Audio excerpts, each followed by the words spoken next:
Today's scripture reading will be from Ephesians 4, verses 11 to 16. It was he who gave some to be apostles, some to be prophets, some to be evangelists, and some to be pastors and teachers, to prepare God's people for works of service, so that the body of Christ may be built up, until we all reach unity in the faith and in the knowledge of the Son of God, and become mature, attaining to the whole measure of the fullness of Christ. Then we will no longer be infants, tossed back and forth by the waves, and blown here and there by every wind of teaching, and by the cunning and craftiness of men in their deceitful scheming. Instead, speaking the truth in love, we will in all things grow up into him who is the head, that is Christ. From him the whole body, joined and held together by every supporting ligament, grows and builds itself up in love, as each part does its work.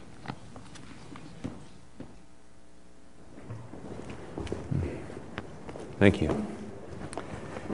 Good morning. Go ahead and turn to Romans 8. It's already been mentioned, of course, the youth group is gone, and there were about 25 went all together, and they're having a good time. It's a very enriching time for them, and we're blessed by them being there, but we miss them, and so we miss their presence and miss the life of the group. But we have a handful over here who were not able to go, and we're pleased to have them as well. As already mentioned, the Rays, but I also want to announce to you that Gina Friday and Raven, her daughter, have indicated they want to be identified as a part of this congregation too, and so I have a gift for them. And so would you acknowledge them? Stand up.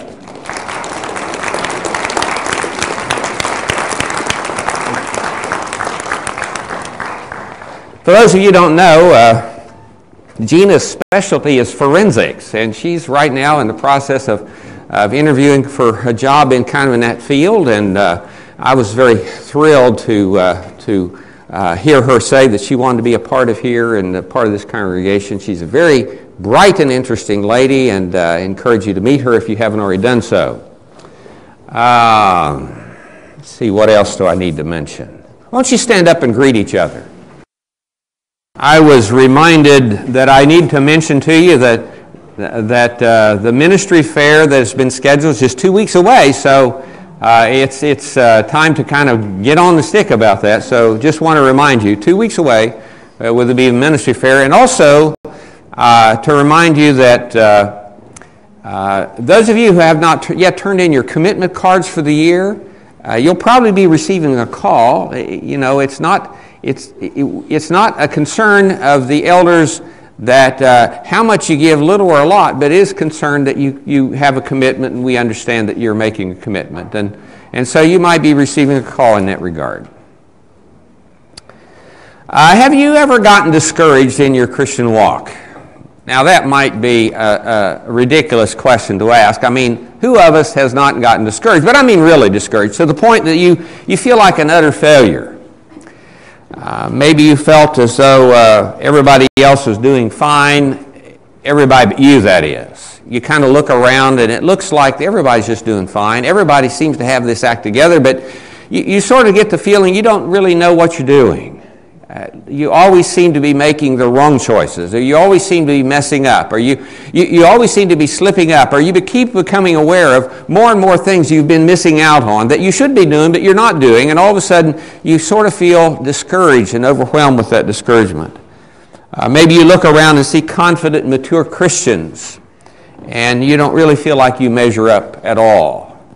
Or you feel like no one else seems to be having the same internal battles that you have. And you're very aware of yours, but you're not aware of theirs, and maybe they don't talk about theirs, and perhaps you don't talk about yours either, but you nevertheless are indelibly aware of them. Or no one seems to be haunted by the same doubts that plague you all the time. And you see confidence, but you don't feel the confidence, and you don't understand why. You smile broadly to fit in with everybody else's happiness and their smiles, but eventually you come to wonder if everybody else is faking it just like you are. Maybe you reach a point you feel like, maybe I'm just not cut out to be a Christian. Now, that may seem like a strange thing, but I've actually had people reach a point where they've verbalized that to me. They've said that to me. They've reached a point of discouragement where they said, I've decided I'm just not cut out to be a Christian. Or maybe your discouragement and your discouragement feelings are more church-related. They have to do with the church. You look around and see other churches with much larger crowds and much nicer buildings, and you say, well, why don't we have that? Or you long for praise and worship that just kind of engulfs you and lifts you up to a higher plane than what you're used to. Or maybe you hear of others' dynamic programs, and some are very enviable and intimate home groups, and you wonder why I'm not a part of that. Or you would just love to hear just one really dynamic sermon for a change, but you've got to deal with this. Several years ago, Martha was frustrated. She was very frustrated with trying to live the Christian life. And she had read and reread the Bible, trying to balance this text against that text and this passage against that passage, and she very much didn't want to miss any crucial instruction that she was supposed to be obeying, but she knew, she was almost sure she had missed some because it seemed like every day she was finding another one she had been failing to do, and she was sure she was going to find more. And it all seemed like a mindless maze to her, just like maybe a giant jigsaw puzzle with a million pieces and no picture so as to tell her what the finished product is supposed to look like. So it was an impossible situation. That's the way it seemed to her.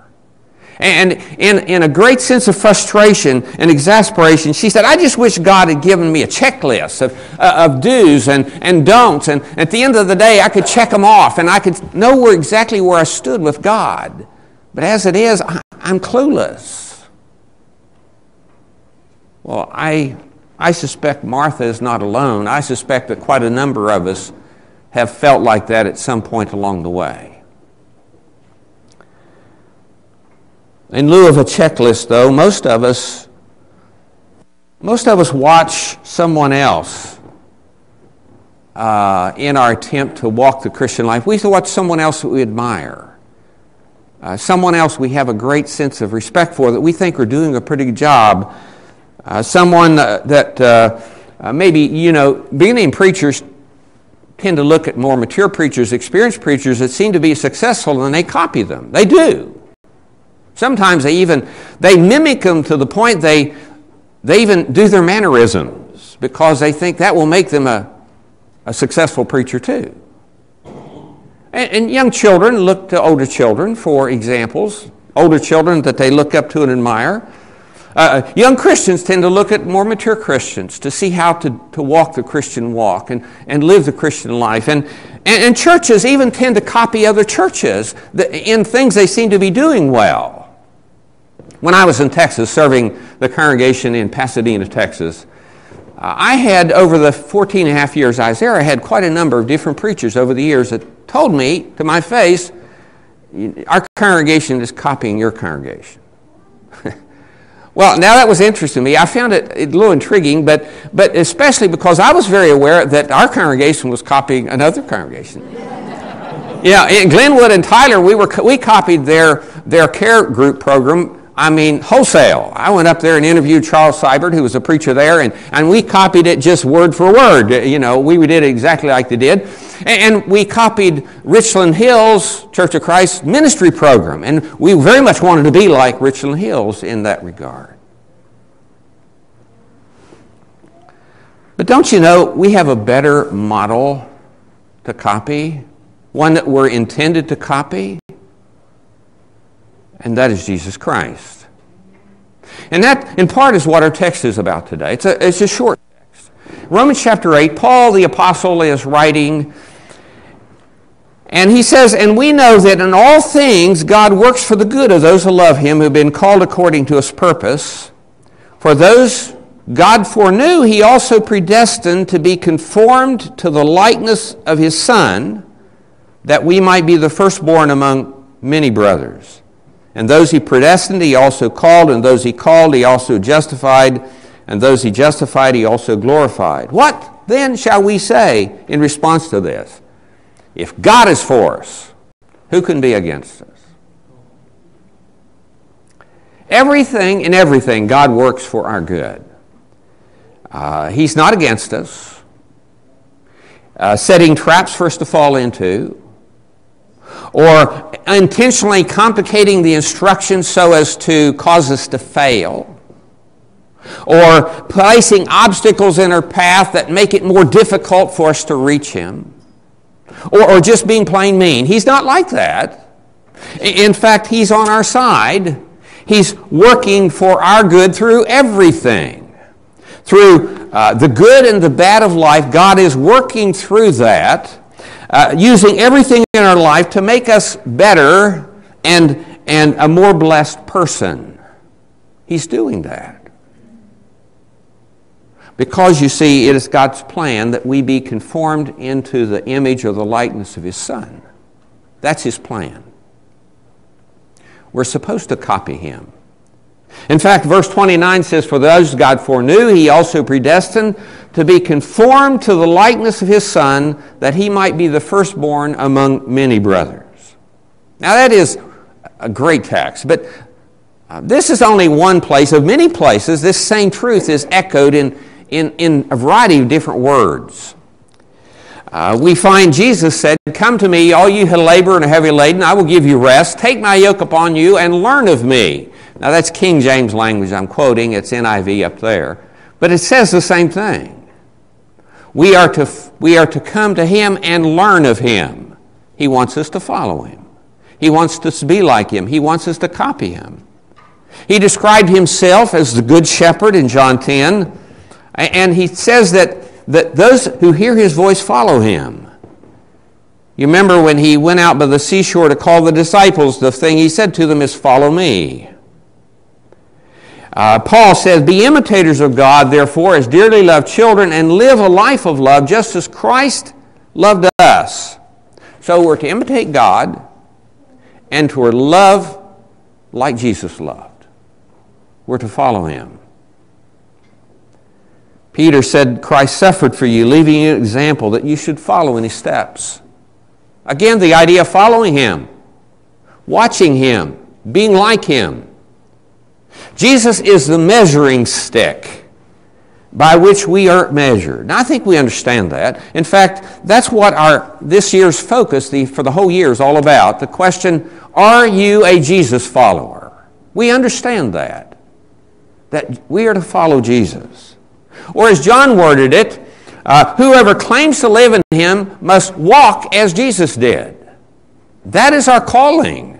That's what we're called to do. We're called to walk as Jesus walked, to imitate Him, to follow Him.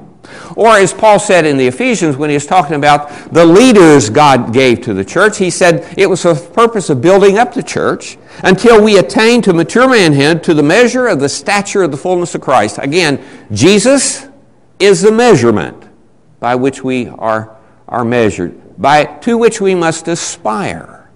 He's who we model ourselves after. The point is difficult to miss. The church is the body of Christ in the world today. That's our role.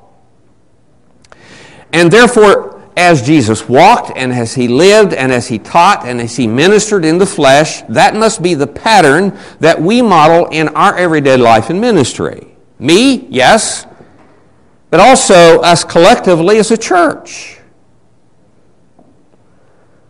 Jesus is not only the model into whose image we are intended to be shaped individually, Jesus is also the model into whose image we are intended to be shaped collectively as the church.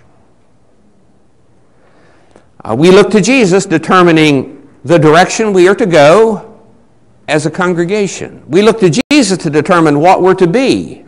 We look to Jesus to determine the sound of our message. We look to Jesus to determine the way we're to minister to our world. We look to Him to see how to do that. On whom did Jesus have compassion? With whom did he spend his time? What matters were the target of his sermons? Where did he find strength? Who received his strongest rebukes? What were his highest goals? How far was he willing to go? How much was he willing to give? Now, if we're really serious about following Jesus, we've got to ask those questions in application to ourselves. God's intent is for us to live in Jesus' image. God's intent is for us to follow his lead. And if God is for us, who can be against us? That's, I believe, what verse 31 says. In other words, if that is God's intent, and that is our goal, then it will happen. In other words, one day we will be in his image. We will be like Jesus. One day. As he molds us daily, continually, into the image of Jesus, his Son, the time will come. In fact, John says that in 1 John chapter 3, how great the love the Father has lavished upon us that we should be called children of God, and that's what we are. The reason the world does not know us is that it does not know him. Dear friends, now we are children of God. And what we will be has not yet been made known, but we know that when he appears, we will be like him, for we will see him as he is. This is God's will for you also.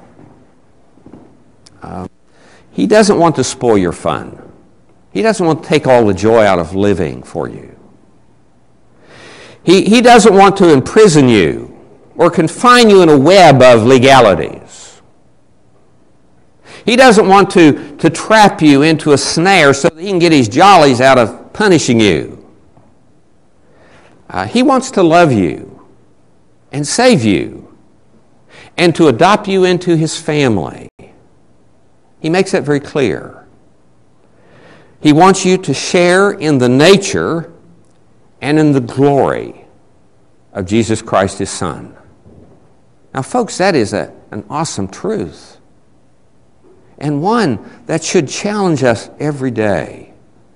God is on our side, and he has great plans for us. May we embrace and live in the magnitude of that truth and those plans. Do you need to respond initially by confessing Jesus Christ as your Lord and be buried with him in baptism? You need to do that today. If you do, today would be a good day. Maybe you've done that, but you've not been walking true to the vow you took a long time ago. You need to make your heart right with God in some other way today. If you have such a need, please come as we stand and as we sing. My challenge for you today is to embrace God's will for your life and be ever conscious of the fact that he's on your side. And challenge yourself when you become discouraged to remember that even though there are people around you to encourage you, and sometimes you may feel like they're at a distance, or you may feel like you are not nearly doing as well as they are. And so even though they're encouraging you verbally, they may be discouraging you by their excellence. I challenge you to recognize that God is on your side and be encouraged by knowing that.